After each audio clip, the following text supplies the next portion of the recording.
Come with me to cover the Celtics' back-to-back road games against the Knicks and the Magic.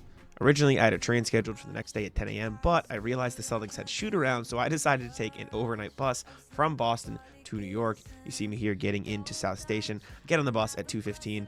I sleep on the bus, so I don't film on the bus. Get into New York at 7. You're going to see a big gap here before shoot-around at 10:30.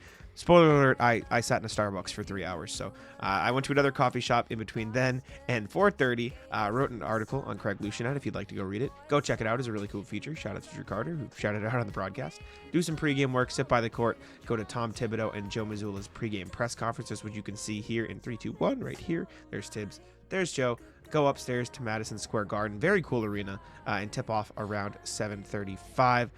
Jason Tatum was on fire this night. Kristaps was on fire this night. You guys watched the game. You saw Jason Tatum clutch up at the end of regulation right there. Send it to overtime. Josh Hart had a chance to win the game for the Knicks, but he couldn't. Celtics ended up winning in OT. Sealed it off with some free throws at the end of the game after a big three from Kristaps. Game wrapped around 10:15. Excuse me. We got to Joe after the game, and then I went back to the bus station because instead of getting a hotel in New York, I decided to get a bus back home overnight because flights out of Logan were cheaper and I didn't want to pay for a hotel. So got home, showered, stayed about an hour in my house showering and getting ready. Then I went to Logan Airport at 6:45 in the morning, got on the bus to Logan at 7:15, got through security. My flight left at 9:30 in the morning for Orlando. Admittedly got a little lost in the Orlando airport, found my way, met Noah, we got some food because I was starving at this point, got back to the hotel. Then I finally Ubered to the Kia Center for the game at around 5 p.m. is when I headed out to the court, watched some warm-ups, Drew Peterson, Miles Norris, JD Davison getting in some work there.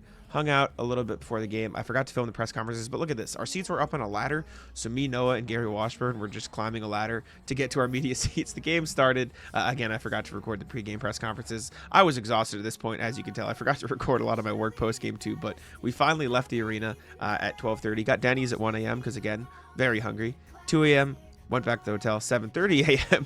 went back out to the airport. I waved hi to the people working on the runway. Our flight took off a little bit before 10 a.m. I got a window seat this time, so I wasn't filming over anybody, and I could give the actual view of the plane. We landed in Boston around 12:30 p.m. I took the T all the way back to my apartment, and I was finally home by 1:45. Pretty exhausting couple days, but 'tis the grind. See you next time.